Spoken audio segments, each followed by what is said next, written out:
In a silent mansion in Beverly Hills, a billionaire tycoon withers away alone, surrounded by luxuries that can't fill the void left by decades of relationships sacrificed for success. Thomas Mitchell built a real estate empire but lost what mattered most, the connection with his only son. 3,000 miles away, Jonathan Mitchell repeats his father's mistakes, becoming the same cold, distant man he once criticized. Between them is Maria Santos, a humble caretaker whose eyes hold the wisdom of someone who knows the true value of compassion. When a lullaby echoes through the empty halls of the mansion, long-buried secrets begin to surface, and two proud men discover that sometimes you have to lose almost everything to find what really matters. But are some wounds too deep to heal, or does love still have the power to mend hearts that have learned not to feel? Hello. Before we begin, please subscribe to the channel and leave a like. At the end, please rate the story. I will be happy to respond to you in the comments. Now, let's get to the story. The morning sun in Beverly Hills filtered through the silk curtains of the Mitchell mansion, casting golden stripes over the Italian marble floor. Yet, despite all that light, the house seemed wrapped in a perpetual dusk, as if the French limestone walls absorbed not just sound, but the very life that once filled those rooms. Thomas Mitchell settled into the Italian leather armchair. More expensive than a luxury car, but now his only throne in an empty kingdom. At 78, his body betrayed the relentless marks of time and illnesses that had come calling like impatient creditors. His hands, once steady signing multi-million-dollar contracts, trembled slightly as they held a Wedgwood porcelain cup. The tea was cold, but he lacked the strength to call anyone, and even if he could, who would come? The 12,000-square-foot mansion echoed his own footsteps when he could still walk the halls unaided. Now, the most familiar sounds were the ticking of the Cartier clock on the fireplace and the faint hum of the air conditioning, keeping the temperature steady at 72 degrees Fahrenheit, just as he always preferred. Thomas closed his eyes and let memories slide through his mind like faded photographs. He had built a real estate empire from nothing, turning vacant lots into commercial complexes that generated millions. Every decision, every deal, every victory had been measured with the precision of a Swiss watchmaker. But now, surrounded by Monet paintings and Rodin sculptures, he felt like a dethroned king in his own castle. The soft sound of footsteps on the mahogany floor brought him back to the present. These were not the heavy, hurried steps of employees who came and went with professional indifference. These were different, careful, respectful, almost musical. Maria Santos entered the room carrying a tray, her white sneakers whispering against the polished floor. At 45, her dark brown eyes held a mix of determination and kindness that Thomas rarely saw in his world of contracts and numbers. Her dark hair was tied back in a simple ponytail, and the light blue uniform she wore was impeccably clean despite long hours on the job. "Good morning, Mr. Mitchell," she said with a smile that seemed genuine, her voice carrying the soft accent hinting at her Mexican-American roots. "I brought your hot tea and morning medications." Thomas watched her silently as she swapped the cold cup for a steaming one, the steam rising like small clouds of hope amidst the heavy atmosphere in the room. Maria asked no unnecessary questions, offered no small talk or forced smiles like the other caregivers who had passed through. There was something comforting in her quiet presence, as if she instinctively understood that some pains cannot be healed with words. 3 weeks. It had only been 3 weeks since the caregiving agency sent Maria Santos, and Thomas already knew she was different. The others came with printed resumes on letterhead, talking about certifications and experiences in expensive private clinics. Maria arrived with a small worn cloth bag and hands that told stories of honest work. She didn't know Thomas had discreetly looked into her life, not out of suspicion but curiosity. Maria Santos, born in East LA, daughter of Mexican immigrants who had fought every day to give their children a better life. She had raised 2 children alone after her husband died in a workplace accident, working 2 jobs to pay for her eldest son's college, who was now a nurse at a public hospital. Her daughter was studying to become a teacher at a community school. As Maria organized the medications on the side table, the white pills for blood pressure, the blue capsules for the heart, the small pink tablets that kept arthritic pain in check, Thomas felt an unusual calm. It wasn't pity he saw in her eyes when she helped him out of the chair, nor was it rush when she assisted him with his morning bath. It was something he had forgotten existed: genuine care. The room, decorated by a renowned Manhattan interior designer, seemed less cold with Maria there. The neutral colors of the $1,000 sofas, the pastel shades of the watercolors on the walls, the cool shine of baccarat crystal on the coffee table. All of it took on a warmer tone as she moved through the space. Thomas turned his gaze back to the panoramic window that offered a perfect view of the meticulously tended gardens.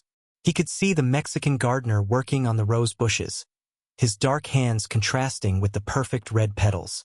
Beyond that, the Santa Monica Mountains traced their silhouette against the blue California sky, and Thomas wondered when was the last time he had really noticed that view. Maria finished sorting the medications into small compartments labeled with days of the week and times of day. Every movement was precise and careful, like a silent dance of dedication. She double-checked to make sure everything was right, then adjusted the pillow behind Thomas's back with such a gentle touch he barely felt it. "Do you need anything else, Mr. Mitchell?" she asked, her hands already reaching for the cloth she always carried in her uniform pocket. Thomas shook his head slightly, and Maria nodded in understanding. She knew when he wanted silence, when he needed space for his thoughts. It was a rare intuition, almost maternal, that no other caregiver had shown. The clock on the fireplace struck 9, the sound echoing through the room like a melancholy reminder of time passing. Maria gathered the tray and headed for the door, her steps still soft against the parquet. At the threshold, she turned briefly. "I'll be in the kitchen if you need anything," she said, her voice carrying a silent promise that she wasn't far, that someone cared. When Maria disappeared down the hallway, Thomas turned again to the window. The gardener had moved to another flower bed, and a soft breeze made the palm leaves dance against the glass. Silence returned to the room, but now it was a different silence. Not oppressive and empty, but reflective, almost comforting. He closed his eyes and let himself feel something he hadn't in years.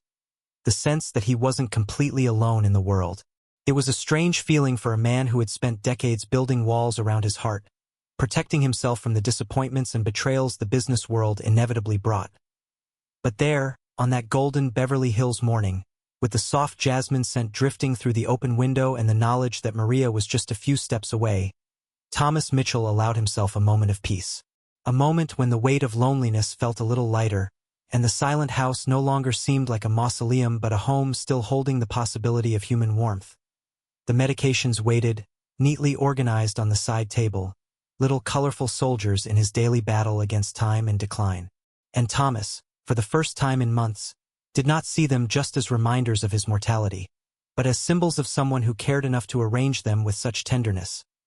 The sun continued its journey across the California sky, and Thomas remained in his chair, watching the world through the window while Maria, somewhere in the house, continued her tasks with the same quiet dedication that had sparked an unexpected flicker of humanity in his solitary existence. The afternoon shadows stretched down the hallways of the Mitchell mansion as Maria climbed the marble stairs toward the master bedroom. The sound of her footsteps was muffled by the Persian rug covering the steps, a comforting sound marking the time when day yielded to night. Her hands carried a tray with the nighttime medications and a warm towel she had prepared in the adjoining bathroom.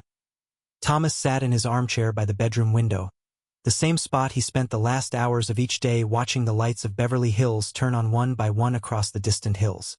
The golden light of the California sunset fell on his face, highlighting the deep lines that decades of responsibility and loneliness had carved into his skin. "It's time for your medication, Mr. Mitchell," Maria said with her usual kindness, placing the tray on the mahogany bedside table. Her fingers arranged the pills into small groups, separating them by purpose and schedule, just as she had done every night for the past 3 weeks. Thomas slowly turned his head, his gray-blue eyes meeting hers briefly before looking away. He said nothing, only reached out his trembling hand toward the first group of pills. Maria moved closer and, with careful precision, placed each pill into his palm, then offered the room-temperature glass of water, exactly as he preferred. "It's cooler tonight," she remarked as he swallowed the medication, her voice filling the silence without requiring a response. "Maybe it's good to leave the window a little open to let the air circulate better." A guttural grunt was all Thomas offered in reply, but Maria had learned to decode the different tones in his murmurs. This one wasn't irritation or impatience. It was simple acknowledgement, a minimalist form of communication he had developed as a defense against a world that had disappointed him too many times. When all the medication was taken, Maria stood beside the armchair and held out her arms. "Time for your bath, Mr. Mitchell. The water's just the right temperature." Helping him up was always delicate. Thomas hated feeling fragile, hated depending on someone for the most basic tasks of life. Maria felt the tension in his muscles, the proud resistance still fighting inside him even when his body had surrendered to the limits of age. She never rushed the process, never commented on his slowness or difficulty. She simply offered her arm as a safe harbor and waited for him to find his own pace. The Carrara marble bathroom was larger than many apartments in Los Angeles, with a carved bathtub that looked more like a small pool. Maria had prepared the water with therapeutic salts to ease his joint pain, and the steam rose in gentle spirals, carrying the soft scent of eucalyptus. Thomas leaned against the wall as Maria helped him undress, her movements efficient but respectful. She had cared for sick people before. Her own father had spent his final years bedridden, and she had learned that dignity was something preserved through small gestures. Not looking directly when not necessary, keeping up normal conversations to distract from vulnerability, never showing pity or discomfort. "My son Carlos called today," she said while helping Thomas into the warm tub. "He's finishing a specialization in cardiology. He said he wants to work at a public hospital once he graduates." Thomas settled into the water with an almost inaudible sigh, his muscles relaxing for the first time all day. Maria continued to talk about Carlos, about how he had worked as a nursing technician during college, about how he still called his mother every week despite the impossible hospital schedule. She didn't expect Thomas to reply. She had learned he absorbed these stories like a thirsty plant absorbs water, even without showing it. The bath was carried out with the same patient ritual. Maria washed his gray hair with a medicinal shampoo, gently massaging the scalp until he closed his eyes.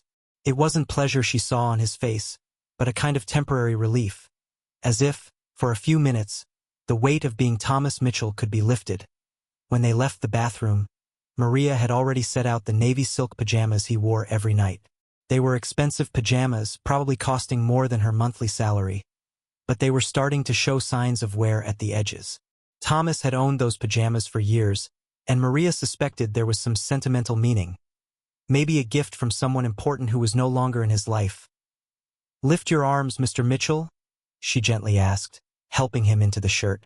Her fingers worked efficiently on the buttons, while he remained motionless like a statue, staring at some point on the wall. Once the pajamas were on, Maria guided him to the king-size bed that dominated the room.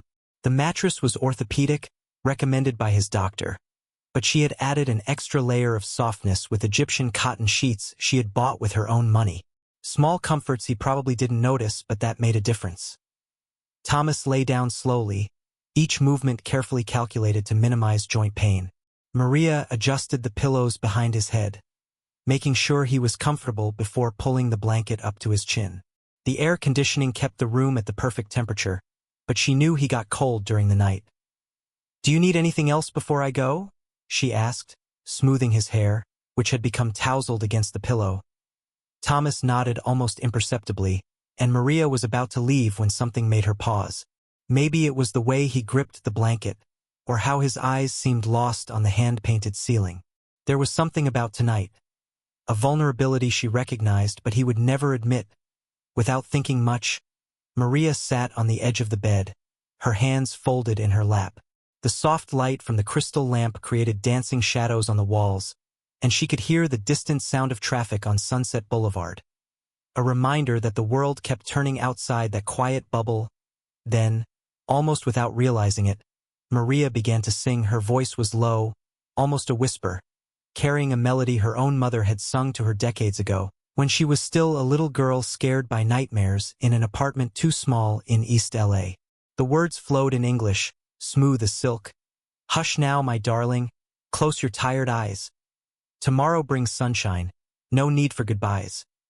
The song was simple, unadorned, born of that oral tradition passed from mother to daughter through generations of women who had rocked children to sleep with nothing but love and hope. Maria didn't know why she was singing. Maybe maternal instinct, maybe recognition that sometimes even powerful 78-year-old men needed to be comforted like scared children. Thomas remained completely still, his breathing so controlled it seemed he was holding the air in his lungs.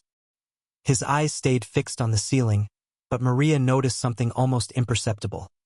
A subtle shift in the tension of his facial muscles, as if a door locked for years was opening just a crack.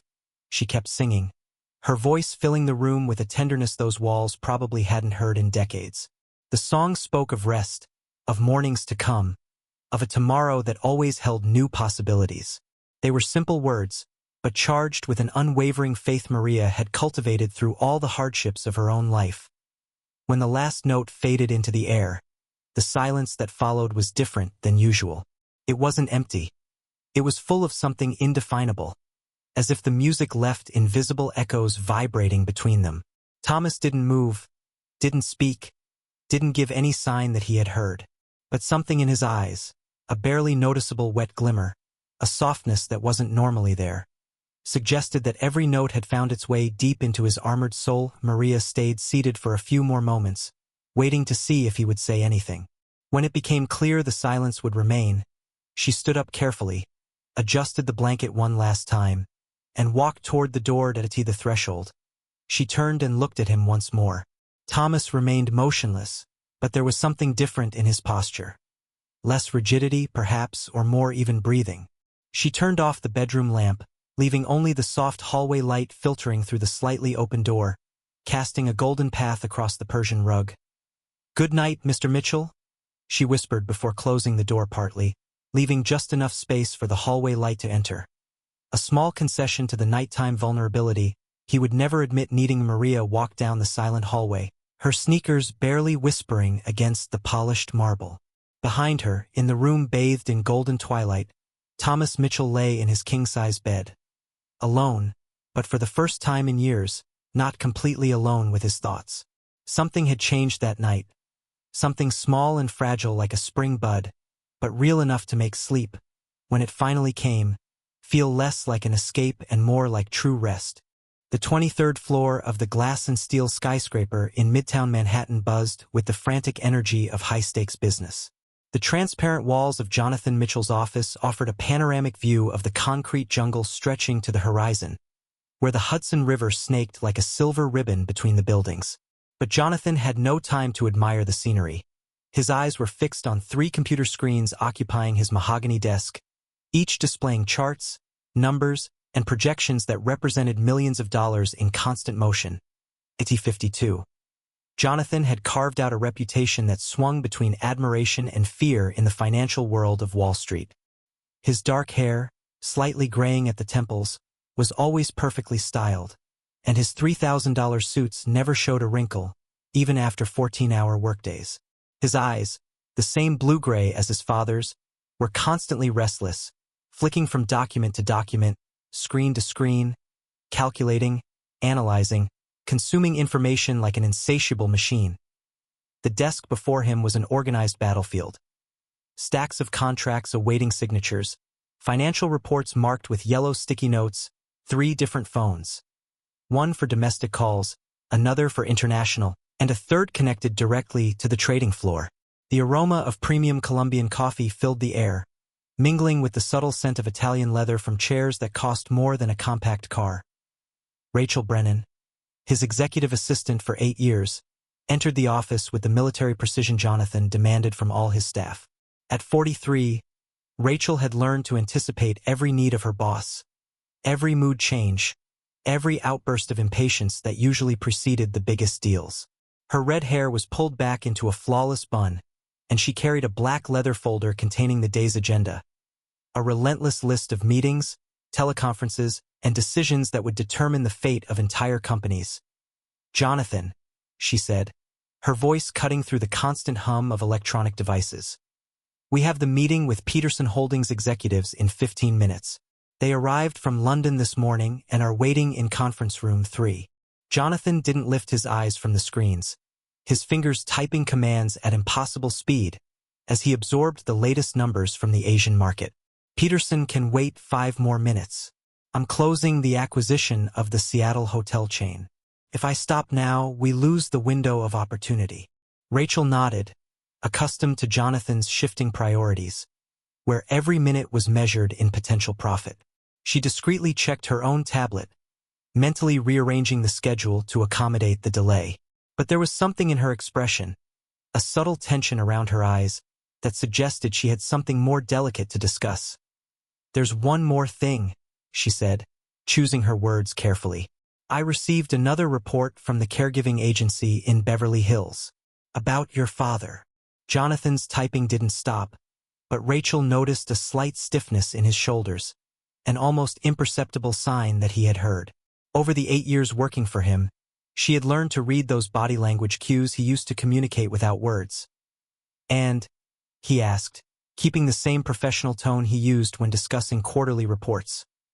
Rachel consulted her tablet, sliding her finger over the medical reports that arrived monthly like clockwork. Dr. Harrison reports ongoing deterioration, unstable blood pressure, worsening mobility issues, and...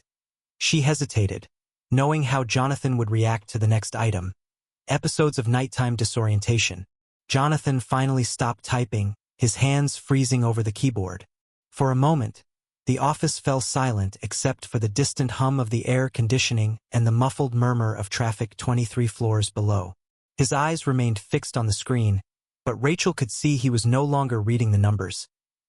"There are people getting paid to handle this," he said at last, his voice carrying a finality that left no room for discussion. "The caregiving agency costs $15,000 a month. The private doctor makes weekly visits. The nurse is available 24/7 if needed. I don't see what the problem would be." Rachel bit her lower lip, a nervous habit she developed when needing to navigate the treacherous waters of Jonathan's family issues. She knew she was treading on thin ice, but something in her conscience, perhaps her own experience with aging parents, pushed her to continue. "Jonathan, when was the last time you spoke to him? Directly, I mean." The question hung in the air like toxic smoke. Jonathan leaned back in his Italian leather chair, fingers drumming impatiently on the desk. His features hardened into the expression Rachel recognized. It was the same one he wore when dismantling a rival company or firing an incompetent executive. "Rachel, I pay you to manage my schedule, not to be my family counselor," he said, his voice turning sharply cold. "My father and I have an understanding. He lives his life, I live mine. It's worked for both of us for years. But wouldn't it be better if you—" Rachel began, but Jonathan interrupted her with a brusque wave of his hand. "It wouldn't be better at all. You know the Mitchell family history, Rachel. You know the conversations we've had, the decisions made. My father chose his business over everything else when I was a kid. Now I'm making the same choice. It's a full circle." Rachel lowered her eyes to her tablet, typing notes that meant nothing, just to have something to focus on besides the discomfort lingering between them. She had worked for Jonathan long enough to know fragments of the story. A distant father, expensive boarding schools that replaced family affection, a business empire built on the ruins of personal relationships. "When was the last visit?" she asked softly, almost whispering. Jonathan spun in his chair to look out the window, his eyes lost in Manhattan's urban landscape. The people on the sidewalks looked like ants from his height, each carrying their own invisible burdens, their own untold stories. 2 years, he admitted finally, his voice losing some of its earlier hardness. Maybe 2.5. It was in the hospital after the second heart attack. We sat in silence for a whole hour. He watched television, I checked emails. When I left, I thought we were both relieved. And now nothing's changed. He has everything he needs. Top-notch medical care, a $12 million mansion, staff to cater to every whim. What more could my presence add except mutual awkwardness? The intercom on Jonathan's desk buzzed, interrupting the conversation. His chief secretary's voice echoed through the speaker. "Mr. Mitchell, the executives from Peterson Holdings are asking if they can come up. They said they have a flight back to London at 4 p.m. Jonathan pressed the reply button, his professional mask snapping back into place instantly. "Tell them I'm on my way. Rachel, you're coming with me. I need you to jot down every point on the non-compete clause." He stood from the desk, adjusting his $400 Hermes tie, and walked toward the office door. Rachel followed, efficiently putting her tablet into the folder. But when they reached the door, she turned around one last time. "Jonathan, what if I schedule just one call? 5 minutes. Just to Rachel." The way he said her name carried a clear warning. "Stop being like this. We have $300 million to discuss with the Brits. That's my priority now." They walked down the corridor lined with reproductions of impressionist paintings, passing cubicles where dozens of employees worked on calculations that could make or break entire portfolios. The sound of keyboards tapped created a modern symphony of ambition and necessity, punctuated only by the occasional phone ring or low murmurs of conversation. But as they headed to the elevator that would take them to the conference room, Jonathan's personal phone began to vibrate in the inner pocket of his suit. He discreetly pulled it out, glancing at the screen without slowing his pace. The number was unknown, but the area code was familiar, 310, Beverly Hills. Jonathan furrowed his brows, hesitating for a moment.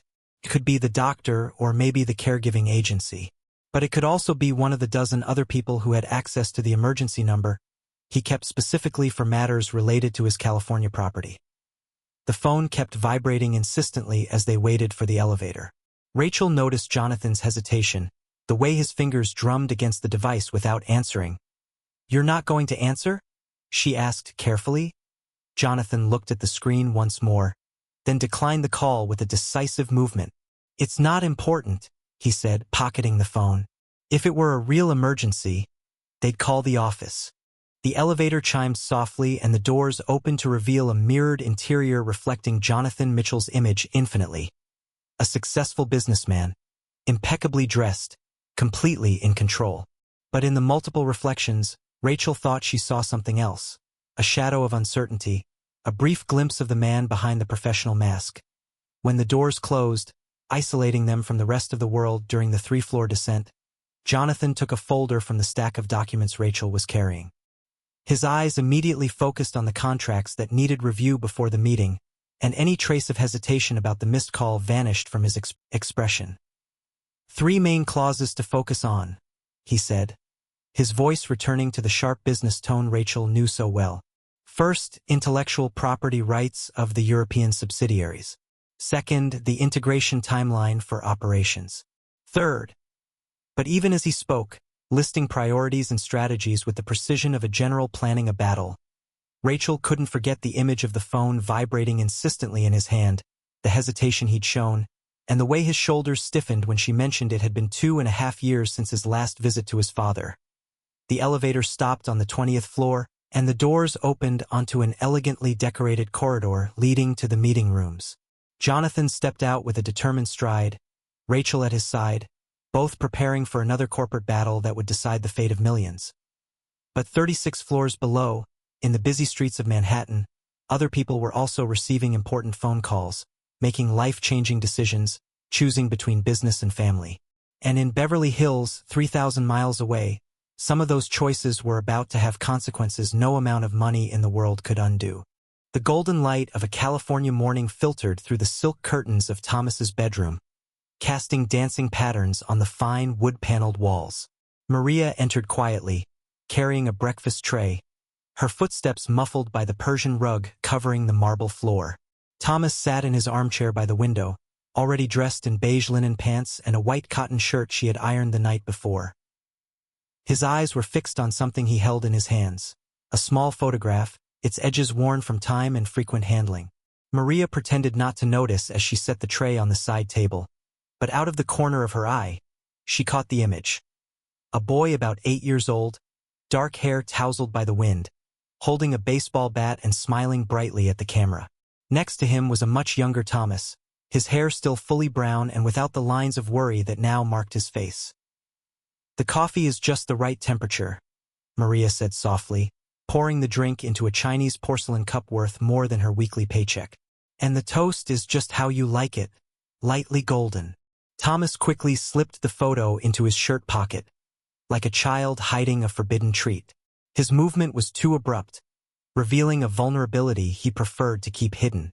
Maria noticed but feigned full absorption in spreading strawberry jam on the toast, respecting the privacy of his silent memories that as Thomas sipped the coffee in small measured gulps, Maria began her morning tasks, organizing his medications for the day and checking if he had taken all his doses from the night before. It was during these routine moments that she noticed how he looked at the photographs scattered throughout the house, and there were many more than any lonely man should have dot on the mahogany sideboard near the fireplace. A photo showed Jonathan at 15, dressed in his Phillips Exeter Academy uniform, his face too serious for his age. Thomas looked at that picture every time he passed by it, an expression Maria had learned to recognize, longing mixed with something more complex, perhaps regret. On the leather-bound bookcase that filled an entire wall was a photo of Jonathan graduating from Harvard Business School. In his 20s, thin and ambitious, holding his diploma with an expression of determination uncannily like his father's. What caught Maria's attention, however, was that Thomas was not in the photo. There was an empty space next to Jonathan, as if someone should be there but wasn't. "Mr. Mitchell," Maria said carefully, "would you like me to organize the photographs? Some of them are yellowing with age." Thomas stopped chewing, his eyes meeting hers for a moment before looking away. "Don't touch the photographs," he said, his voice carrying a firmness she rarely heard. "They stay exactly where they are." Maria nodded, understanding she had touched sacred ground. She continued her tasks but now observed more closely how Thomas interacted with those images. When he thought she wasn't looking, he would walk to the entryway table, where a photo of Jonathan at 12 years old stood, wearing a Little League uniform. The boy was dirt-smudged, obviously after a game, but he smiled with a pure joy that tightened Maria's heart. Thomas touched the glass of the frame with the tip of his finger, a gesture so tender it sharply contrasted with his usual demeanor. Maria turned discreetly, pretending to be busy cleaning, but something tightened in her chest as she witnessed that silent display of paternal love. The day went on with its established routine. Thomas read the Wall Street Journal from cover to cover, made some calls to his lawyers about will matters, and spent an hour reviewing financial documents that arrived by express mail daily. But Maria noticed he was more distracted than usual, his eyes often glazing over, staring at a distant point beyond the window. It was noon, when she found another clue in the emotional puzzle that was Thomas Mitchell. While clearing his desk in the office, she discovered a drawer slightly ajar, normally locked. Inside was an old shoebox, the kind that accumulates at the back of closets holding personal treasures. Curiosity overcame professionalism. Maria looked around to make sure Thomas was in the living room, then carefully opened the box. What she saw made her heart tighten unexpectedly. Handmade Father's Day cards, drawn in crayon by a boy explaining to his dad why he was the best daddy in the world. Invitations to baseball games written in childish handwriting. "Papa, please come watch me play on Thursday at 3 o'clock. I'm the shortstop." Report cards with A's in every subject, waiting for approval that probably never came at the right time. And at the bottom of the box, a letter. The paper was yellowed and folded so many times the creases looked like scars. Maria opened it with trembling hands, her eyes scanning words written in teenage handwriting. "Daddy, I know you're busy with work, but I really wish you could come to my graduation. All the other dads will be there, and I want you to see me receive the award for best student. I know you'd be proud of me. I promise I won't take up much of your time. Love, Johnny." Maria quickly closed the letter, her hands shaking slightly. Suddenly, everything made sense. Thomas's absolute loneliness, his resistance to any kind of human connection, the way he looked at the photographs as if contemplating a life irreversibly lost. She closed the box and the drawer, but the words of the letter echoed on in her mind. Johnny, not Jonathan, the ruthless business magnate, but Johnny, a child who still signed letters with love, to a father who probably never showed up for the graduation. The afternoon passed in heavy silence. Thomas ate little, pushing food around the plate without real interest. Maria noticed he seemed more fragile than usual, as if the weight of memories was physically pressing down on his shoulders. He walked less through the house, sat longer, and his hands trembled slightly when he picked up his teacup around 3 o'clock, while Maria was folding clothes in the laundry room off the kitchen. She heard a sound that made her drop everything and run. It was a dull thud, followed by silence, the kind of silence more frightening than any scream. She found Thomas fallen in the main hall, sitting on the marble floor with his back against the wall. His face was pale, beads of sweat forming on his forehead, and he was breathing shallow gasps that indicated something was very wrong. "Mr. Mitchell!" Maria knelt beside him immediately, her hands instinctively checking his pulse while her eyes looked for signs of injury. "What happened? Are you feeling chest pain?" Thomas shook his head weakly, but Maria could see he was struggling to stay conscious. His lips were slightly bluish, and she recognized the signs of a possible cardiovascular episode. Her years caring for sick people had taught her to read the body's warning signals. "I'm going to call Dr. Harrison," she said, already reaching for the phone. "And maybe we should call emergency?" No, the word came out faint but firm.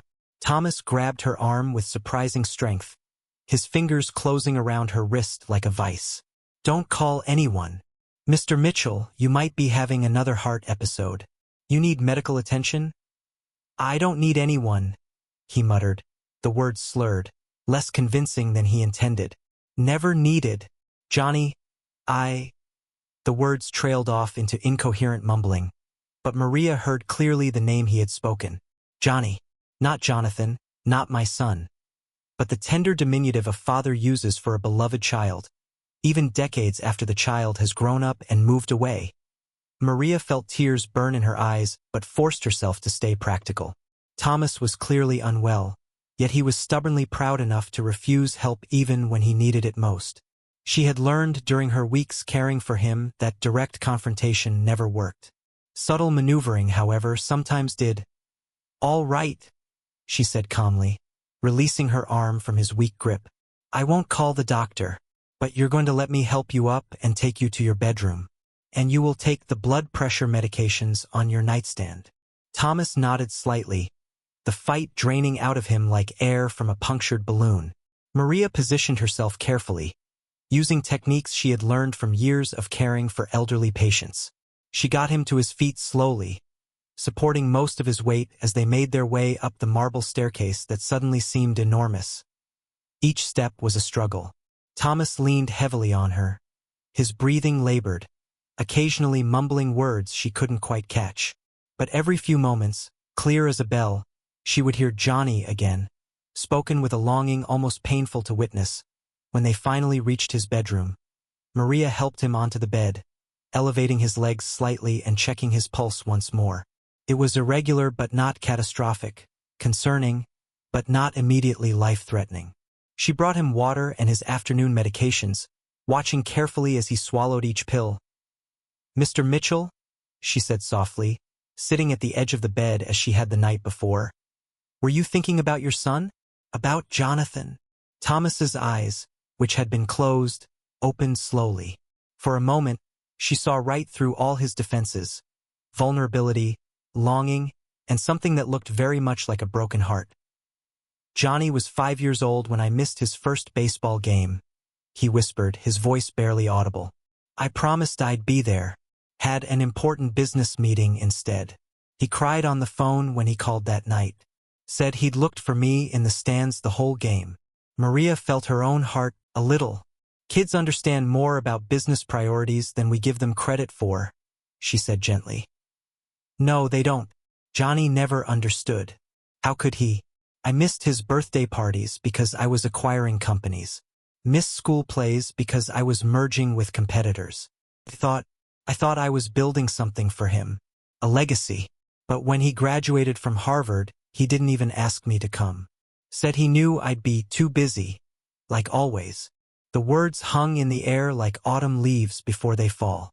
Thomas closed his eyes again, but Maria could see tears gathering at the corners. She had never seen him cry, wasn't sure he even remembered how after all these years of emotional armor. "And now he's just like you," Maria said quietly. "Busy, successful, determined to prove he doesn't need anyone." "He doesn't need me," Thomas said, his voice gaining a little strength. "Never did. I made sure of that. Made him independent, self-sufficient, just like I was." "But you needed your father when you were a child?" Thomas was quiet for a long moment. When he spoke finally, his voice was barely a whisper. "My father died when I was 8. Car accident on a business trip. I swore I'd never abandon my family for work like he did. But somehow Somehow I ended up doing exactly the same thing. Just differently. Maria reached over and gently placed her hand over his. A simple gesture that seemed to startle him. It's not too late, she said. People can change. Relationships can heal. But Thomas shook his head, withdrawing his hand from under hers. Johnny is 52 years old. He has his own empire, his own life. He doesn't need a weak old man trying to be a father after all these years. How do you know what he needs if you never ask him? The question struck like a physical blow. Thomas's facade of resignation cracked slightly, revealing a glimpse of the pain he had carried for decades. But even as Maria watched, she saw him rebuilding his walls, putting his emotional armor back in place. I don't need anyone, he said, his voice regaining its familiar hardness. And neither does Jonathan. We're both better off this way. But even as he spoke the words, Maria could see he didn't believe them. Not completely. Somewhere deep inside Thomas Mitchell, an old wound was still bleeding, still hoping for its chance to heal. And 3,000 miles away in Manhattan, another man was probably carrying a similar wound, just as unacknowledged, just as painful. The afternoon sunlight began to fade, casting long shadows across the bedroom. Maria adjusted Thomas's pillows and checked his medications one last time before preparing to leave him to rest. But as she reached the door, she heard him murmur something so softly she almost missed it. Johnny always signed his cards with love, even when he stopped calling. Maria paused, her hand on the doorknob, understanding she had just been given a gift. A glimpse into a father's heart locked away far too long.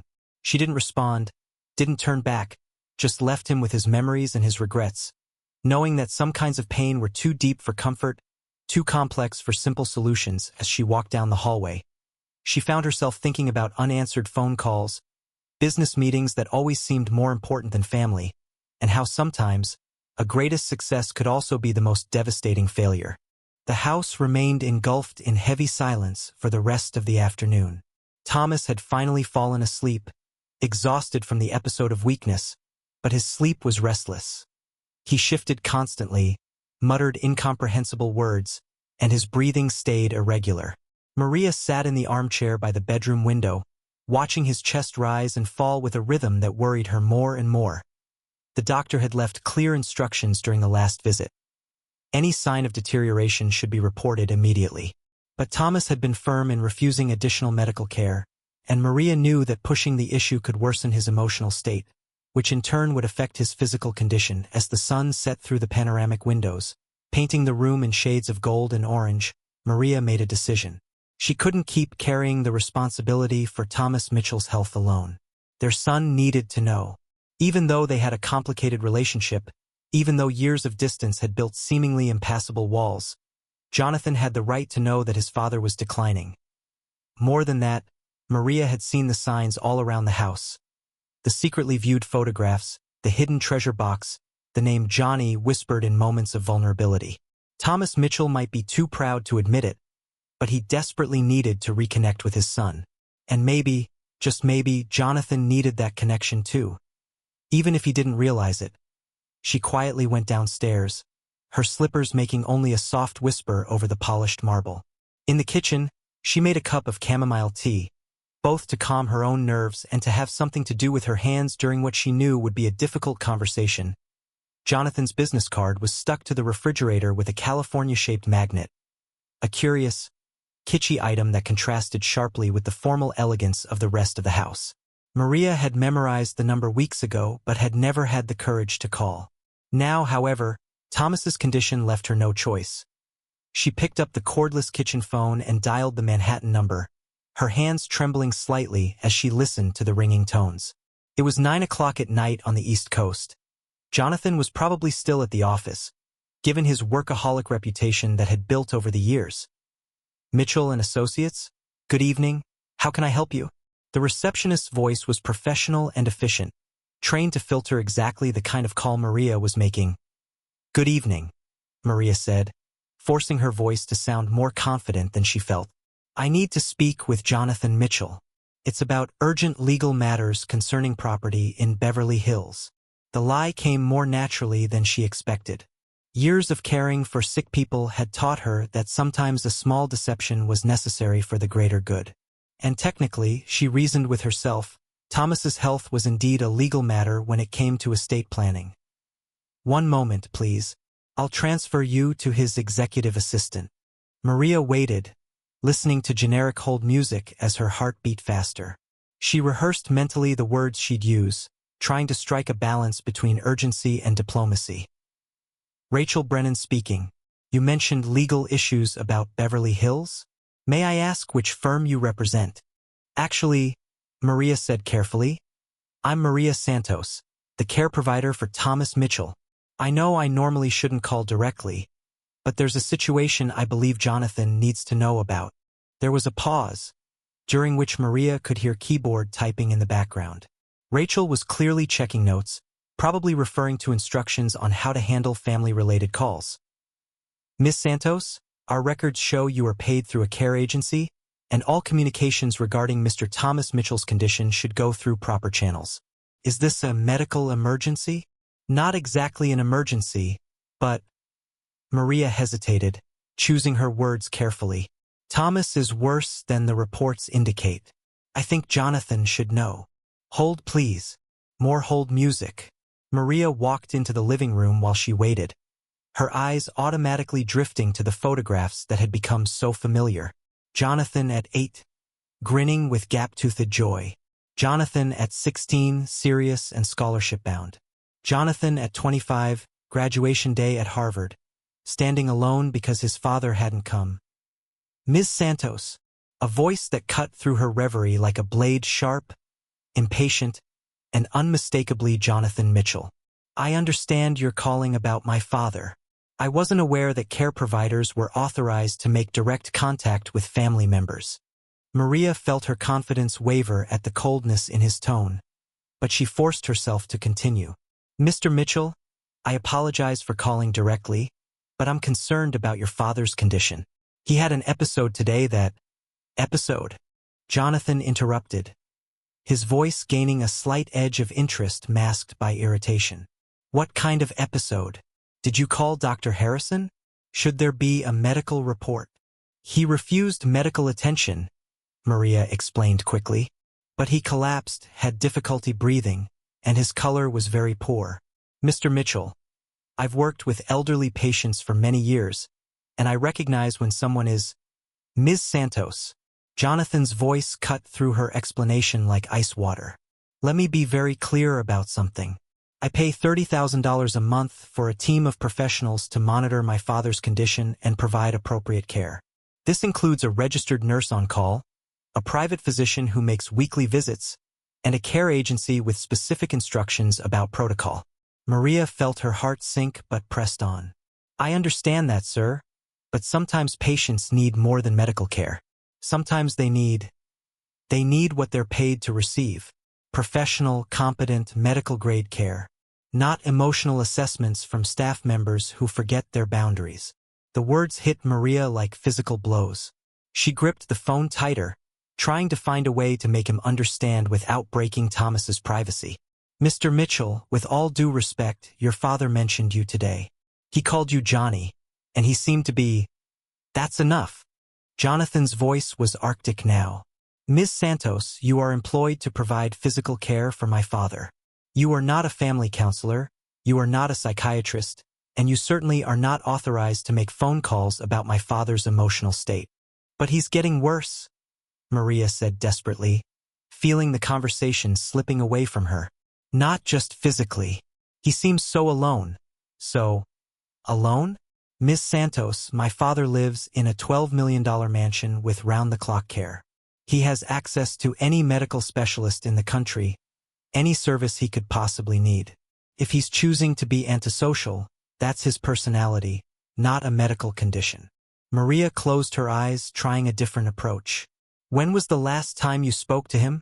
A silence on the other end stretched uncomfortably long. Maria could hear office sounds, phones ringing, muffled conversations, a constant hum of business activity that never stopped in Jonathan's world. "My communication with my father," Jonathan said finally, his words measured and cold, "is not your concern. Let me explain something to you. Miss Santos. My father and I have an arrangement that works for both of us. He lives his life in California. I live mine in New York.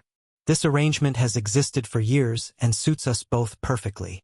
But he keeps photographs of you everywhere, Maria said softly, playing a final card she wasn't sure she had the right to play. He looks at them when he thinks nobody is watching. And today, when he collapsed, he kept saying your name. Listen carefully, Miss Santos. Jonathan's voice had gone deadly quiet, more frightening than when he had been shouting. You are paid to provide care services.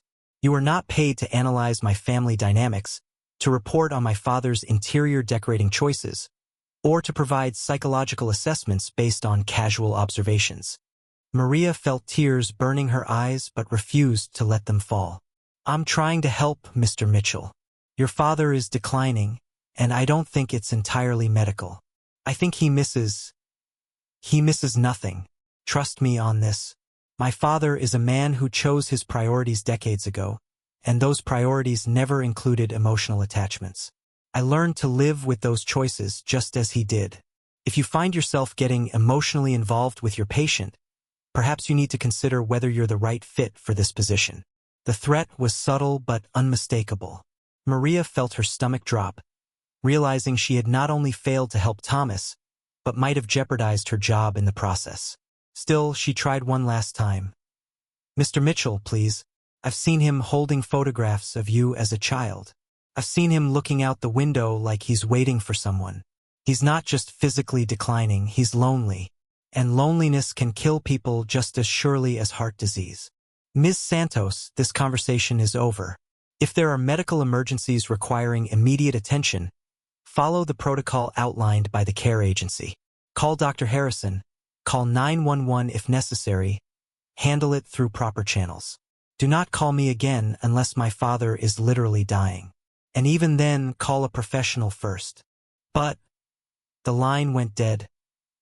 Maria stood in the living room, holding a silent phone, staring at the photographs that had become so familiar they felt like part of the furniture. Jonathan at 5, being held by a version of Thomas who looked capable of love. Jonathan at 10, in his little league uniform, smiling like a boy who still believed his father would show up to watch him play. She set the phone down carefully, her hands shaking slightly from a mix of adrenaline and despair. Outside, Beverly Hills was settling into evening.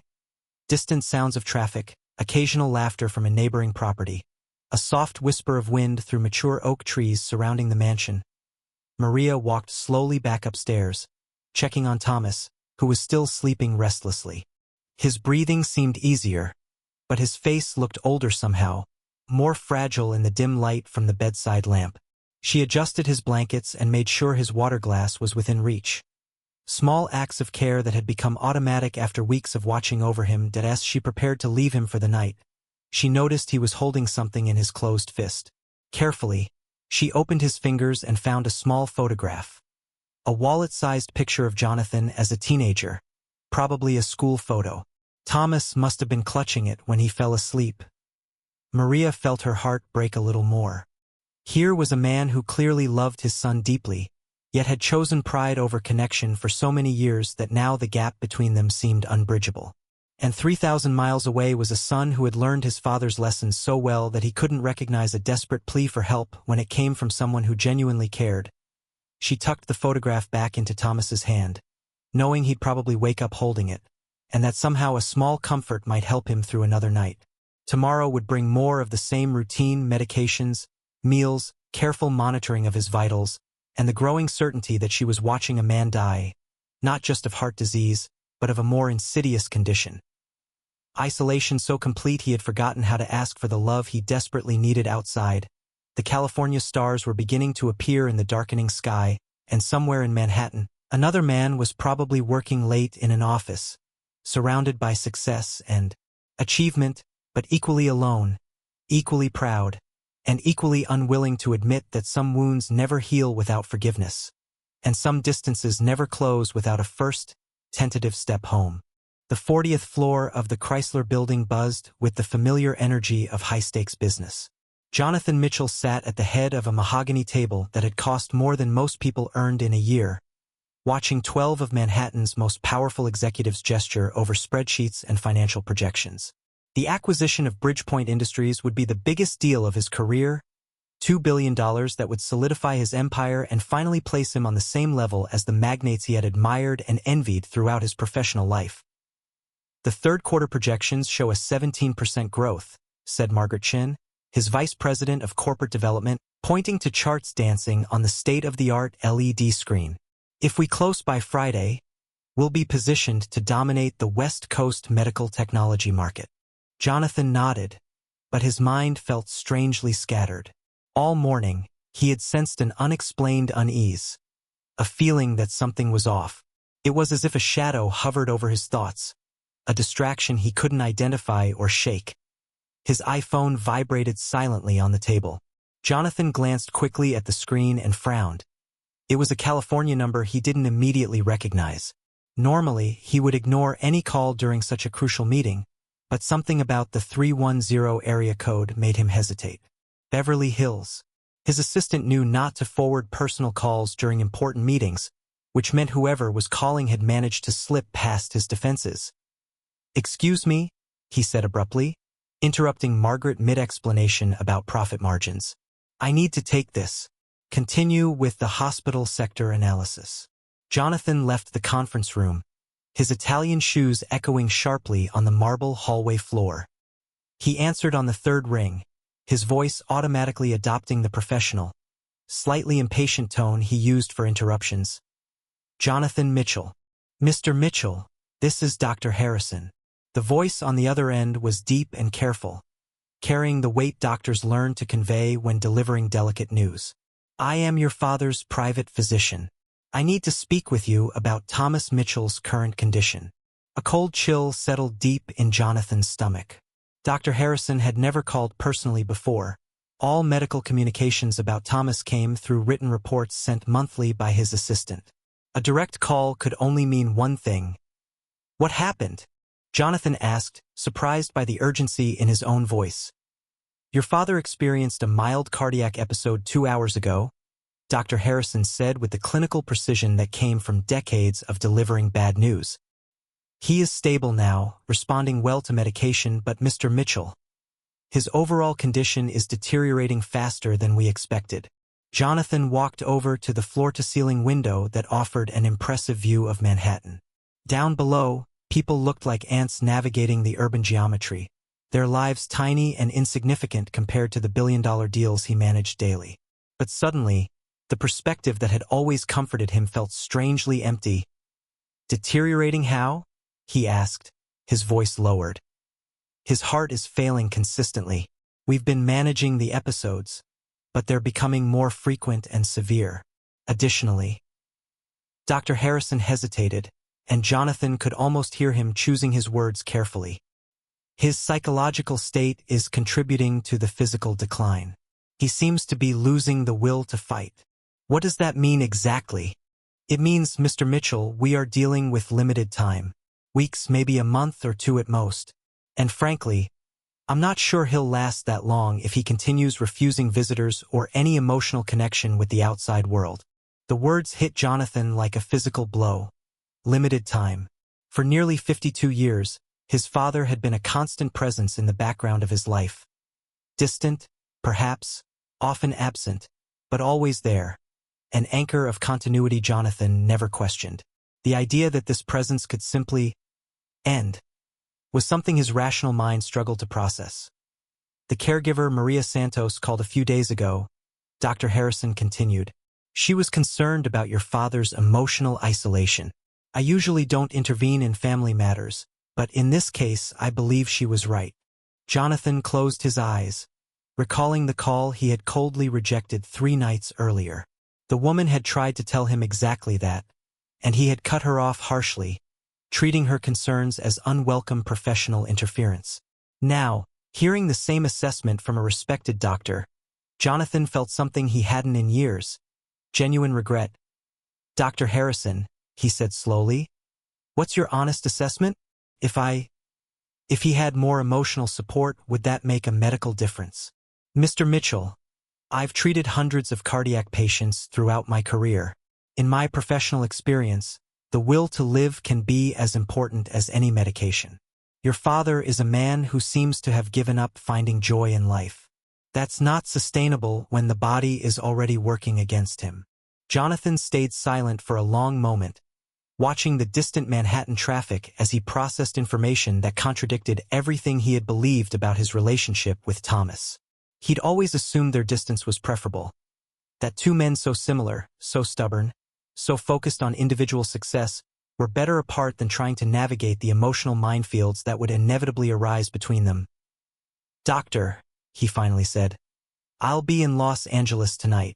After hanging up, Jonathan remained at the window for several minutes, staring out at the city that had been his home, his battlefield, and his prison for more than 2 decades. For the first time in years, the skyscrapers and frenetic energy of New York seemed claustrophobic rather than energizing. He returned to the conference room, where his team was still absorbed in spreadsheets and market analyses. Margaret looked up as he entered, ready to continue her presentation, but stopped when she saw his expression.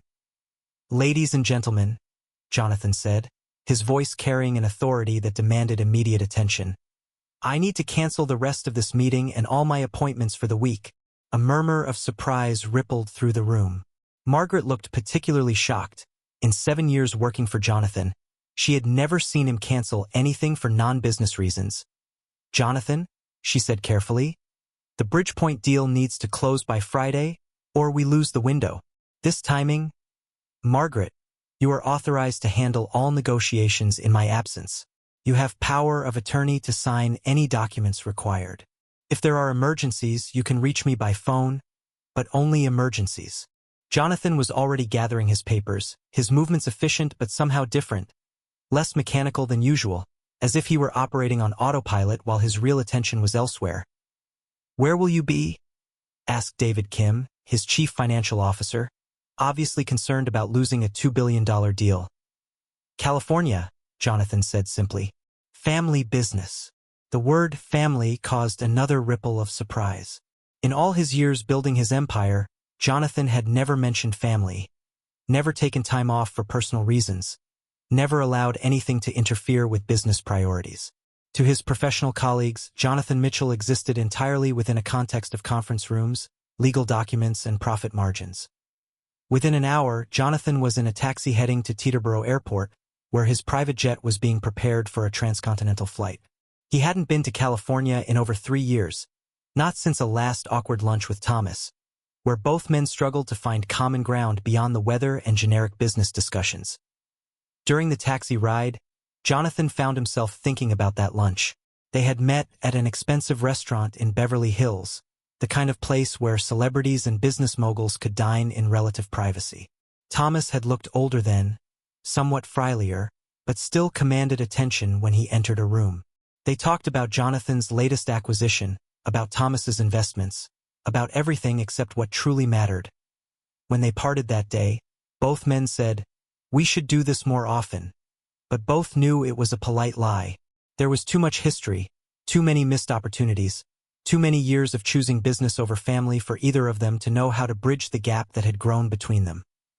The G650 private jet was Jonathan's pride and joy, custom Italian leather interior, state-of-the-art communications equipment, and every luxury money could buy. Normally, he used cross-country flights as productive traveling offices, conducting meetings via video conference and reviewing documents 35,000 feet above the country below. Today, however, he found himself unable to focus on anything business-related. Instead, he stared out the window at the landscape passing beneath. A patchwork of Midwest farmland, the Rocky Mountains rising majestically across the afternoon sky, and vast desert stretches separating the East Coast from the West. For the first time in years, Jonathan allowed himself to think of his father as more than a distant obligation or a source of childhood disappointment. He remembered Thomas teaching him to drive in an empty Beverly Hills parking lot, patient and encouraging in a way that seemed impossible to reconcile with the demanding businessman who dominated most of Jonathan's memories. That he remembered a night when he was 12, having nightmares about a school bully. Thomas sat in his bedroom until he fell asleep, sharing stories about his own childhood struggles and how courage wasn't about not being scared, but about doing the right thing despite fear. When did those moments stop? Jonathan couldn't pinpoint exactly when the distance had begun, but he recalled a gradual process of growing apart. Thomas becoming more absorbed in work, Jonathan learning to rely on himself, both men accidentally choosing independence over intimacy until it became impossible. By the time the plane began its descent into Los Angeles, Jonathan realized his hands were trembling slightly. He hadn't been nervous about anything in years. Nervousness was a luxury he couldn't afford in his business world, where uncertainty equaled weakness. But now, facing the prospect of seeing Thomas again under such circumstances, he felt genuinely anxious for the first time since his early days building his company. Los Angeles at sunset was spectacular from the air.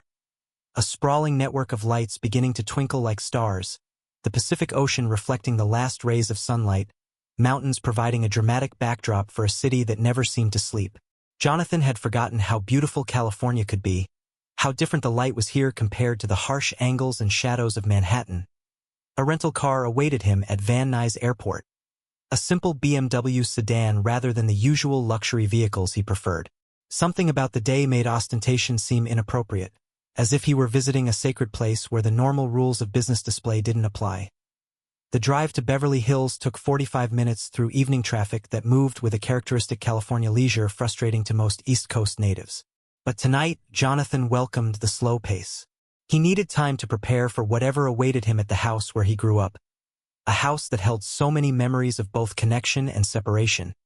When he finally pulled up to a familiar address, Jonathan sat in the car for several minutes before getting out. The mansion looked exactly as he remembered. Imposing, elegant, surrounded by perfectly manicured landscaping that cost more per month to maintain than most people earned in a year. But it also looked lonelier somehow, as if all the grandeur couldn't mask an emptiness within. Lights were on in several rooms, and Jonathan saw Maria Santos moving past a second-floor window, probably checking on Thomas. She had been right to call, right to be concerned. Jonathan realized that now, along with the fact that his anger at her phone call had been more about his own discomfort than any professional impropriety on her part, that he walked slowly up a stone path leading to the front door, each step feeling heavier than the last. This was the house where he learned to ride a bike, where he received his acceptance letter to Harvard, where he argued with Thomas about business school versus following his own dreams. Dreams he could barely remember now. At the front door, Jonathan raised his hand to press the doorbell, then hesitated. What would he say? How do you begin a conversation with someone you haven't really spoken to in decades? How do you bridge a gap that has been growing since childhood? The evening air was warm and soft, carrying the scent of jasmine and ocean moisture uniquely Southern California. Somewhere in the distance, he heard the sound of traffic on Sunset Boulevard, a constant background hum reminding him that even in this moment of personal uncertainty, the world continued moving forward. Jonathan looked up at the second-floor windows, wondering if his father was awake, wondering if Thomas ever thought about him during the long days and longer nights in that big house. For the first time since receiving Dr. Harrison's call, Jonathan allowed himself to wonder if maybe, just maybe, he wasn't the only one carrying regret all these years.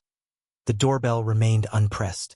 Jonathan stood on the threshold between past and future, between the safety of distance and the risk of reconnection, searching for the courage to take the first step toward healing wounds decades in the making. The front door gave way easily when Jonathan turned the doorknob, a discovery that should have alarmed him, but somehow didn't surprise him. Thomas had always kept the house open, trusting more in the neighborhood's safety and the natural distance his personality created than in locks and alarm systems. Who'd want to break into the house of a man who can hardly keep people around? He used to joke in rare moments of self-irony. Jonathan stepped quietly onto the marble floor of the entry hall, closing the door behind him with an almost inaudible click. The house was shrouded in twilight, only a few discreet lamps lighting the main corridors, the kind of nighttime lighting that allowed safe navigation without disturbing anyone who might be resting. It was a typical consideration of Maria's, he realized, further evidence of the thoughtful care she provided far beyond her professional duties. The air inside the mansion carried a familiar blend of scents, the polish on expensive wood, the subtle perfume of floral arrangements changed weekly, and something more indefinable that Jonathan simply recognized as home. It was strange how certain scents remained unchanged over decades, as if the walls absorbed not only smells but memories.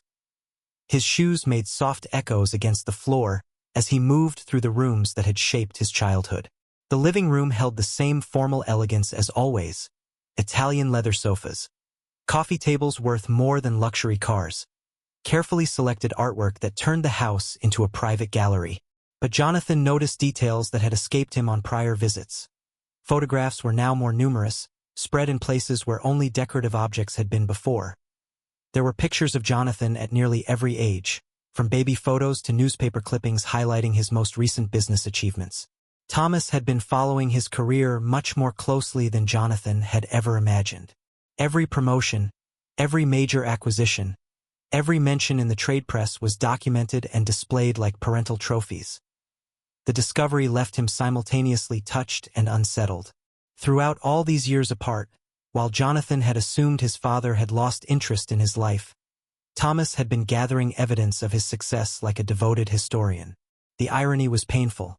Both men had spent decades assuming the other was indifferent, when in reality both had been watching, remembering, and secretly proud of the paths they had chosen. Jonathan began to climb the main staircase, his hands sliding automatically over the mahogany railing polished during countless climbs in childhood. Each step brought back vivid memories. Morning runs to breakfast, careful descents when he was sick and Thomas carried him in his arms, rebellious adolescence stomping up after arguments about expectations and responsibilities. When he reached the second floor, Jonathan stopped abruptly. A female voice floated down the hall. So soft at first he thought it might be the radio or television left on. But listening closely, he immediately recognized the affectionate tone of Maria Santos. She was singing, her voice carrying the melody in low, comforting notes that seemed to wrap the space in an atmosphere of peace. But it wasn't the technical qualities of the voice that froze Jonathan at the top of the stairs. It was the song. It was a melody he hadn't heard in over 40 years, but he recognized it instantly with a clarity that left him breathless. The words flowed with a familiarity that transcended time, evoking memories so vivid that for a moment he felt like a 5-year-old again. Sleep now, my dear, close your tired eyes, tomorrow brings the sun, no need for goodbyes.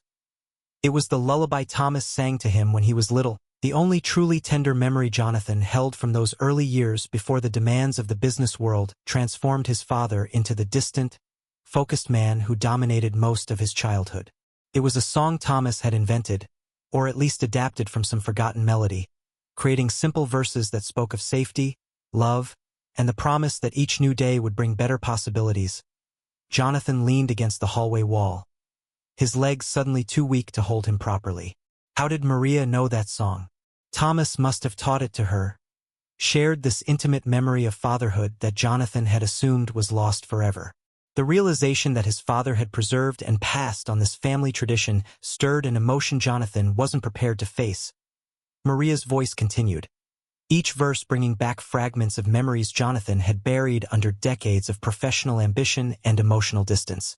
He remembered the touch of Thomas's hands adjusting his blankets, the smell of the aftershave his father wore after dinner, the absolute sense of security that came from knowing someone was there, caring, protecting, loving unconditionally.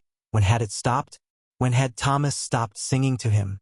Jonathan couldn't recall a specific moment, just the gradual awareness that lullabies had been replaced by talks about responsibilities, that tender moments gave way to lessons about strength and independence, that the loving father had become the strict mentor who dominated his later memories.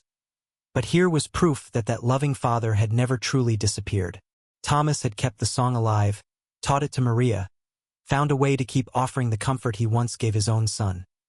Even if that son was 3,000 miles away, too absorbed in building his own empire to realize that maybe, just maybe, both still needed that connection, tears came without warning, sliding silently down Jonathan's cheeks as he remained motionless in the dark hallway.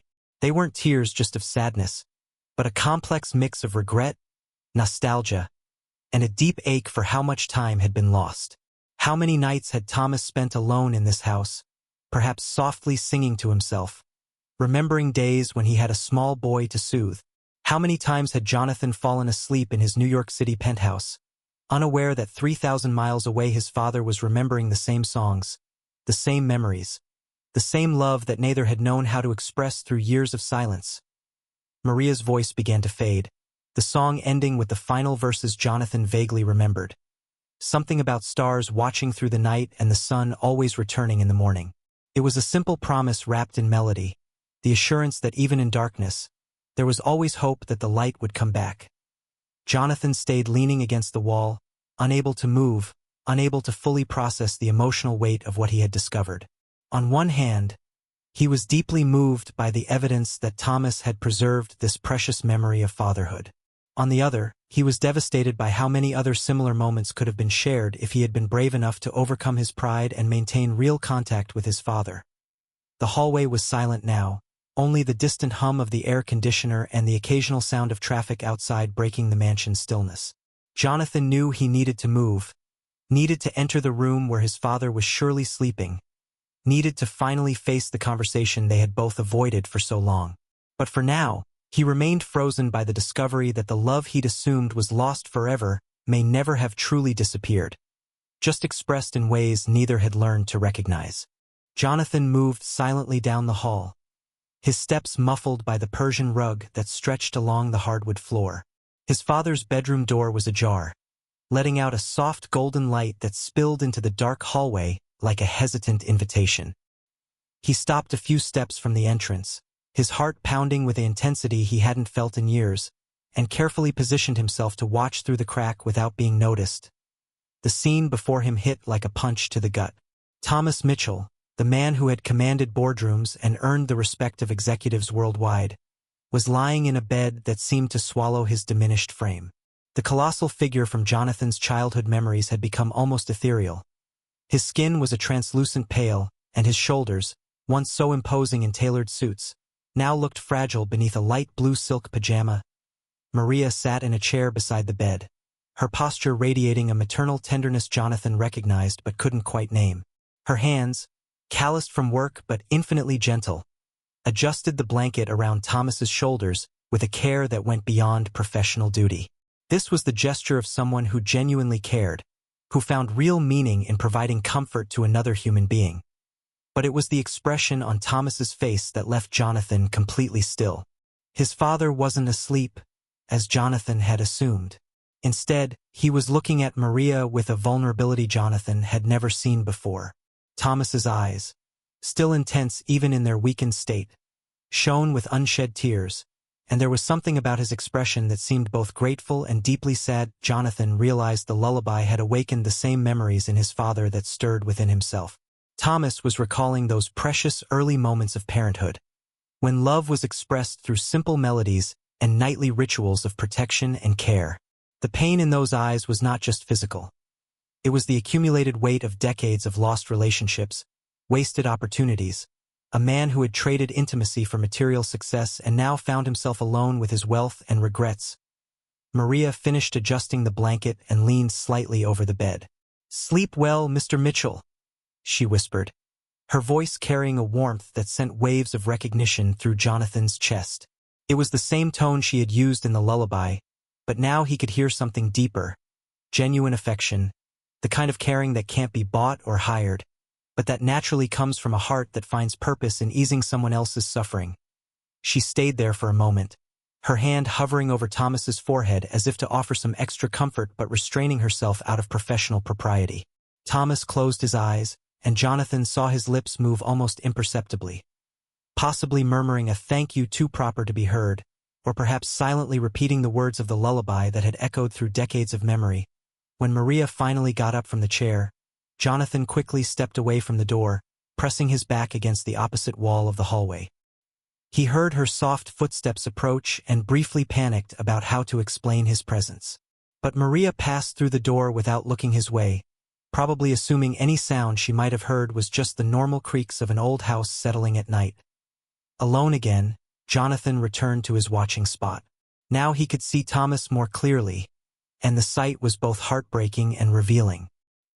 His father had opened his eyes again and was staring at the ceiling with an expression of deep contemplation. Occasionally, his lips curved into something like a melancholy smile, as if he were revisiting memories that brought both joy and sorrow. A revelation struck Jonathan hard enough to leave him momentarily breathless. All these years of distance, he had assumed Thomas chose business over family, success over relationships, achievement over love. But watching his father in this vulnerable moment, Jonathan began to understand that maybe Thomas made those choices not because he didn't value love, but because he didn't know how to express it in ways other than provision and accomplishment. Maria Santos, this simple woman Thomas paid to care for his basic needs, had given Jonathan's father something he, with all his education, wealth, and worldly understanding, had never been able to offer: unconditional care, a presence that neither judged nor demanded, simply existed as a source of comfort and human connection. The irony was crushing. Jonathan had spent his adult life accumulating forms of power and influence that should have enabled him to solve any problem, meet any need. But his father's most fundamental need, to be cared for, to be seen as more than just the sum of his achievements, had been met by someone he probably initially thought of as just another employee. Jonathan silently wiped away the tears that had started rolling down his cheeks again. The emotional weight of what he had discovered threatened to overwhelm him completely, but he knew he had to find strength to act. Dr. Harrison had been clear. Thomas had limited time, and every day lost was an opportunity for healing that might never come back. He took a deep breath, trying to steady himself for the conversation about to come. How do you begin a dialogue with someone you barely know, despite sharing DNA and history? How do you bridge decades of politeness and distance to reach something real and meaningful? How do you say "I love you" to a father when neither of you ever learned to say those words out loud? The golden light kept shining from the bedroom, and Jonathan could hear the soft sounds of Thomas shifting in bed, likely trying to find a more comfortable position for his weakened body. Time was running out, not just because of Thomas's medical condition, but because every moment of hesitation was a moment lost for the connection they had both needed for decades. Jonathan straightened his shoulders, wiped away the last traces of tears, and tried to summon the courage that had served him well in boardrooms but felt entirely inadequate for this deeply personal challenge. He had built an empire through calculated risks and strategic decisions, but this was different.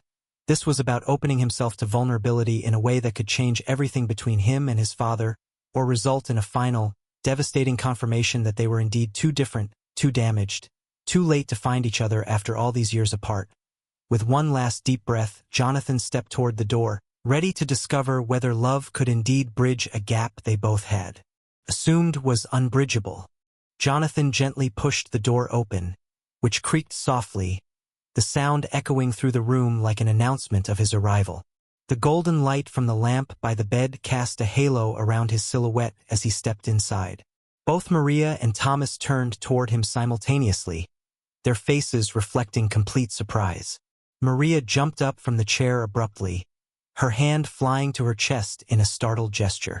Her eyes widened as she recognized Jonathan, frozen for a moment between the urge to welcome him and the worry of being caught in too intimate a moment. Thomas, meanwhile, tried to sit up in bed, his breathing quickening as he processed the unexpected presence of his son. "Mr. Jonathan," Maria whispered, her voice blending relief and nervousness. "I didn't know you were. How did you get in?" The door was. "Sorry to startle you, Maria," Jonathan replied softly, carefully closing the door behind him. His voice carried a kindness that surprised everyone in the room, including himself. "The front door was open. I need to talk to my dad. Could you give us a few minutes alone?" Maria glanced quickly between father and son, her expression revealing the inner struggle of someone who had grown fiercely protective of her patient. She knew Thomas well enough to tell when he was emotionally vulnerable, and this moment clearly qualified. But something in Jonathan's posture, the way his hands trembled slightly as he waited for her answer, convinced her this was not a casual or potentially harmful visit. "Of course, sir," she murmured at last, adjusting the blanket around Thomas's shoulders one last time. "I'll be just down the hall if you need anything." She headed toward the door but paused before leaving, turning to look at Thomas with a motherly expression. "Are you okay? Are you sure you don't need me to stay?" Thomas gave a weak nod, his eyes never leaving Jonathan's face. "I'm fine, Maria. Thank you." When the door closed softly behind her, father and son were alone for the first time in nearly 5 years. The silence that followed was heavy, charged with decades of unspoken words, missed chances, and love that had been expressed so poorly for so long that both had forgotten how to recognize it. Jonathan stayed near the door for a long moment, studying the man in the bed as if seeing a stranger. In many ways, he was. The Thomas Mitchell who had dominated his childhood and teenage years had been a force of nature. Tall, intimidating, always moving, always focused on some deal or business strategy.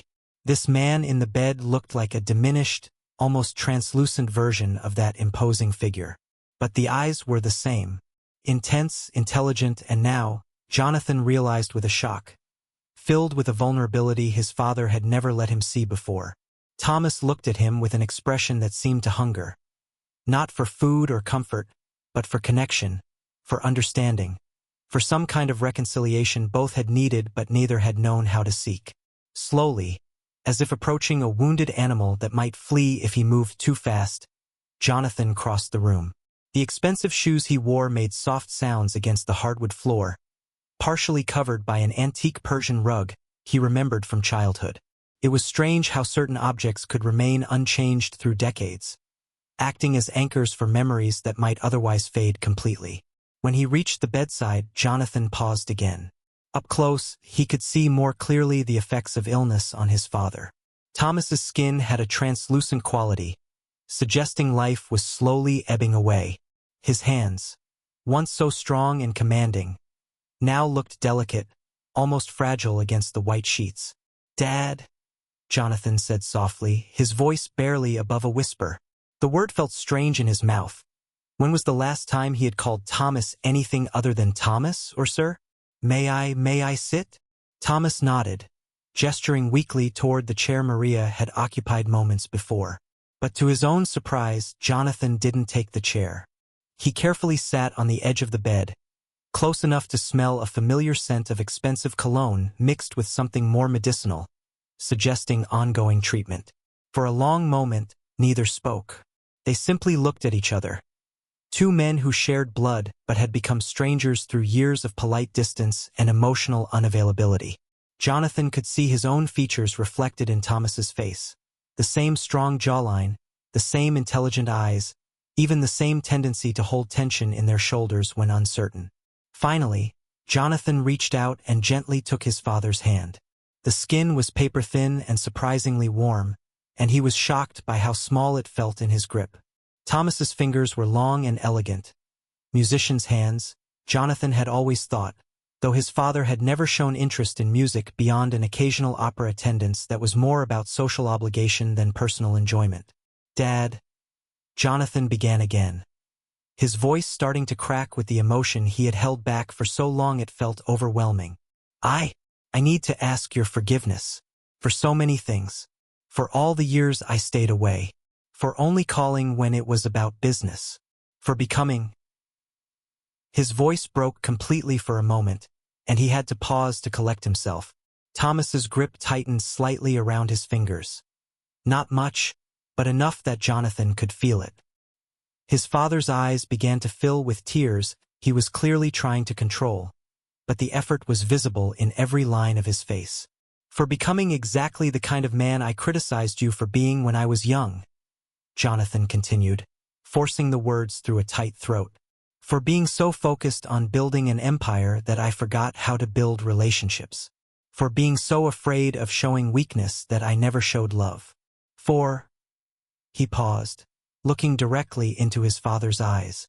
"For waiting until now to tell you that despite everything, despite all the years of distance and misunderstanding, I never stopped loving you." The admission hung in the air between them like something physical, tangible, and transformative. Thomas's eyes closed for a moment, and when they opened again, tears streamed freely down his cheeks. His mouth parted as if he wanted to speak, but no words came at first. Only a soft, shaking breath that suggested years of held-back emotion were finally finding release. "Johnny," Thomas finally murmured. His voice so weak Jonathan had to lean closer to hear him clearly. The name hit him like a physical blow. No one had called him Johnny since he was a child, before adolescent rebellion led him to insist on Jonathan, then just John, and later Mr. Mitchell in professional settings. But hearing it now, in his father's weakened voice, brought back a flood of memories Jonathan had buried so deeply he had forgotten they existed. Johnny, a boy who had climbed into his father's lap during thunderstorms, who had been lifted high into the air in rare moments of playfulness, who had felt completely safe knowing Thomas Mitchell was strong enough to protect him from whatever the world might throw at him. "Johnny, my boy," Thomas whispered again, his grip tightening around Jonathan's hand with whatever strength he had left. Tears came freely now from both men, years of suppressed emotion finally finding expression in the safety of mutual vulnerability. "I'm sorry too," Thomas continued, each word clearly requiring effort but carrying the weight of absolute sincerity. "So sorry for not knowing how to be both a successful man and a loving father, for thinking that providing for you was the same as being close to you, for never learning how to say the words that mattered most." Jonathan leaned forward, bringing his other hand up to cover theirs, creating a small cocoon of connection that felt both fragile and incredibly strong. "No," he said firmly, "no more apologies. We both did the best we knew how with what we had learned. But we're here now, and that's what matters." The room was quiet except for the soft sounds of both men crying. Not harsh, bitter tears of anger or regret, but a cleansing release of love that had been trapped so long it had become almost toxic in its unexpressed state. It was like a dam breaking, allowing decades of pent-up emotion to flow freely for the first time. "I won't leave again," Jonathan said suddenly, words coming out with the force of a vow. "I mean it, Dad. I'm going to take care of you personally. Whatever you need, whatever time we have left together, I'm going to be here. No more assistance, no more business trips more important than family. Just us, finally learning how to be father and son in the way we should have been all along." Thomas squeezed his hand again, and for the first time since Jonathan had entered the room, his father's face showed something like peace. Not the resignation of someone giving up, but the contentment of someone who had finally found what he'd been searching for but didn't know how to name. "Johnny," Thomas whispered one more time, and Jonathan could see in his eyes that this simple acknowledgement, this return to a name that represented love rather than distance, intimacy rather than formality, was perhaps the most meaningful gift either could offer the other. They stayed like that for several more minutes, holding hands in the golden light, crying and healing, and finally, after decades of polite distance, genuinely connecting as father and son. The golden rays of the October afternoon sun filtered through the large windows of the library, casting dancing patterns of light and shadow on the polished oak floor. The Mitchell mansion, which for so many years had echoed only with the sound of solitary footsteps and formal conversations among staff, now vibrated with a completely transformed energy. The air felt lighter, filled with small, everyday joys that had been absent for so long, their presence almost magical. Jonathan sat in a leather armchair beside the hospital bed installed in the main living room, a practical decision that also symbolized the home's openness to new possibilities. Thomas preferred to be at the heart of the household activity, where he could watch the natural flow of life around him, rather than be confined to the isolation of his upstairs bedroom. 2 weeks. Only 2 weeks had passed since that revealing night, yet the transformation felt so profound it could have taken years to unfold. Jonathan had canceled not only his immediate appointments but completely restructured his professional priorities, delegating responsibilities to capable vice presidents and establishing protocols so that only the most critical emergencies required his personal attention. "How are you feeling today, Dad?" Jonathan asked, noticing Thomas seemed more alert than he had in recent days. There was a renewed clarity in his eyes, a spark of interest that had been absent for so long, making its return almost shockingly intense.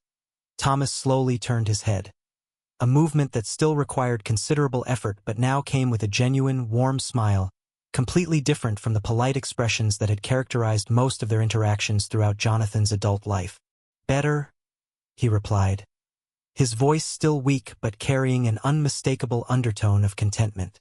"Much better when you're here." A confession like that would have been impossible just a month ago.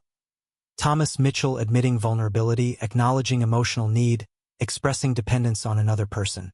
But illness, coupled with the breakthrough in their relationship, had stripped away decades of carefully constructed emotional walls, creating space for honesty that was both heartbreaking and healing.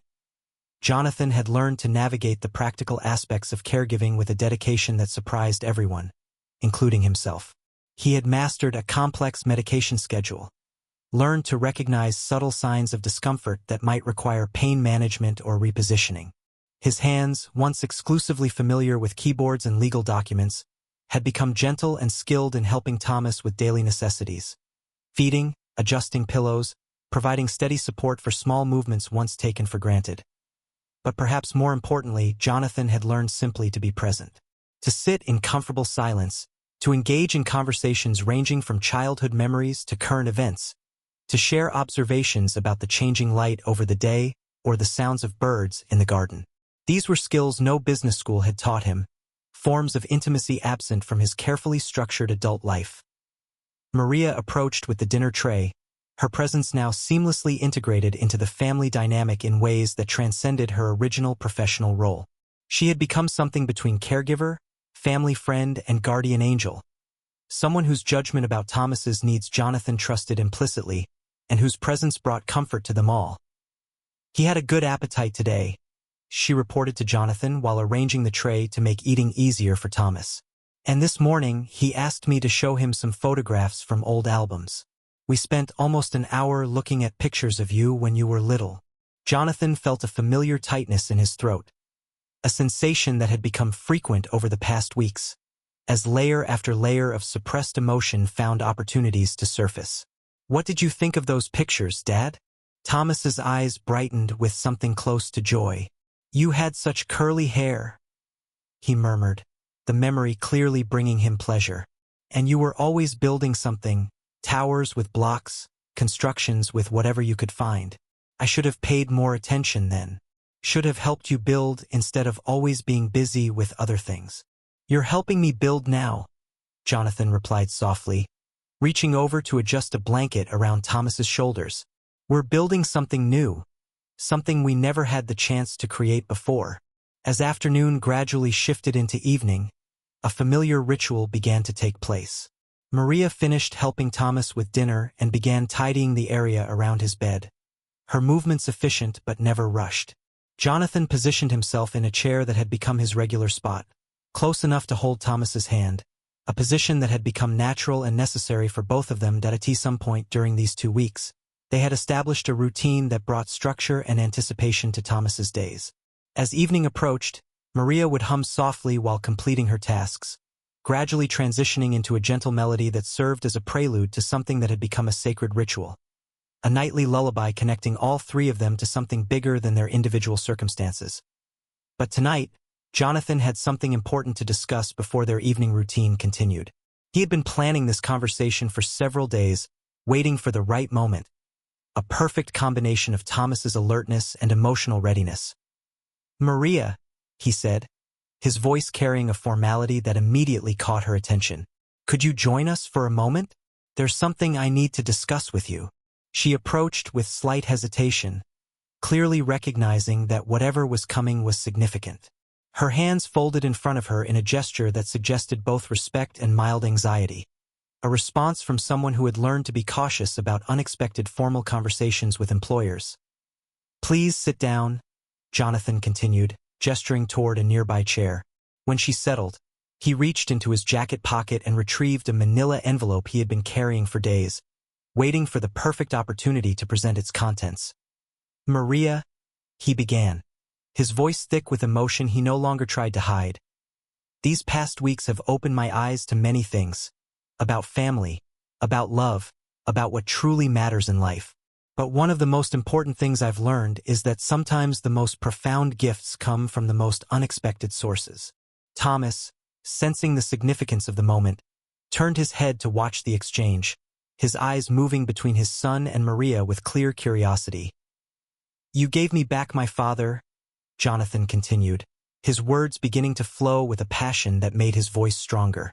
"Not just as someone to care for his physical needs, but you reminded him, and me, that love doesn't always look like what we expect it to look like. You showed him tenderness I didn't know how to give. You gave him comfort I was too proud to offer.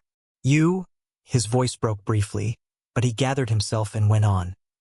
"You also reminded me of the boy I had forgotten I used to be, a boy who could find joy in simple things, who could express love through simple gestures, who understood that being successful didn't mean being distant from the people who mattered most." Maria's eyes widened with each word, her hands gripping the arms of her chair as if preparing for something overwhelming. Thomas watched intently, clearly moved to see his son express such deep gratitude and recognition. Jonathan extended the envelope toward her. "These are deeds for a house. A beautiful house in a nice neighborhood with a garden where you can grow whatever flowers you want. But more importantly," he reached for a second envelope, "this is information about a trust fund that will make sure you never have to worry about money again. For anything. Ever." Maria stared at the envelopes as if they might vanish if she looked away, her mouth opening and closing without producing words. Tears began to flow down her cheeks. Tears of shock, of gratitude, of overwhelming recognition that someone had seen value in work she had never thought of as anything more than duty. "Mr. Jonathan?" she finally whispered. I don't understand. I was just doing my job. I was just—" "No," Jonathan interrupted gently but firmly. "You were doing much more than a job. You were showing how to love someone unconditionally, without expectation of return, without concern for whether that love would be acknowledged or appreciated. You were showing both of us what it means to care for another person simply because they deserve it." He leaned forward, his voice dropping to almost a whisper but carrying absolute conviction. "Maria, you gave me back my father, and you reminded me of the boy I forgot I used to be. A boy who could find joy in simple things, who could love without fear, who understood that being alive means being connected to other people in meaningful ways." Thomas reached out with considerable effort, taking one of Maria's hands in his fragile grip. "She's right," he said, his voice stronger than it had been in days. "You saved both of us, Maria. You saved a family that was falling apart without even realizing it." Maria dissolved into tears then, but they were tears of overwhelming gratitude rather than sorrow. She held both envelopes as if they were precious artifacts, but her eyes kept returning to Thomas and Jonathan as if the real treasure was finally witnessing two men who had found their way back to each other as evening deepened. The three of them settled into their established routine, but tonight it carried even more meaning. Maria, still emotional from Jonathan's gesture but gradually composing herself, began to hum a familiar melody that had become the soundtrack to their shared healing. Jonathan positioned himself in his usual spot beside Thomas's bed, taking his father's hand in a grip that had become both natural and necessary. Thomas closed his eyes, but his face showed peace rather than exhaustion. The contentment of someone who had finally found the sense of completeness he had been seeking without even realizing it. Maria's clear, warm voice began a lullaby originally meant to comfort Thomas during difficult nights, but that had evolved into something that brought healing to all of them. Jonathan, who had initially felt awkward participating in something so intimate and vulnerable, now joined in during the chorus, their voices blending in a harmony that filled the room with warmth. A soft glow from a lamp cast a gentle light throughout the living area, and for the first time in decades, the Mitchell mansion truly felt like a home. Not because of expensive furnishings or elegant architecture, but because it was finally filled with the sound of people who genuinely cared for each other, who had learned to express love in simple but profound ways, who had discovered that healing is possible even when it seems too late for new beginnings outside. The sun was setting over manicured grounds, painting the sky in shades of pink and gold that reflected through the large windows onto the scene inside. Thomas, eyes closed but a slight smile playing at the corners of his mouth, looked more peaceful than he had in months. Jonathan, still holding his father's hand, felt a sense of completeness that no business achievement had ever provided. And Maria, now secure in knowing her kindness had been recognized and valued beyond measure, continued to provide the gentle soundtrack to their shared contentment. This was not an ending, but a beginning. Not a farewell, but a recognition that love, even when it arrives late, even when it must be learned by adults who have forgotten how to express it, even when it exists in the shadow of illness and limited time, still has the power to transform everything it touches. A mansion that for so many years had echoed with loneliness and missed connections now resonated with something entirely different. The sound of a family, genuinely reconnected, genuinely healing, genuinely committed to making up for lost time by embracing every moment they had been given together. If you enjoyed this story, subscribe to the channel and leave a like. These other stories will also move you. Click to keep watching.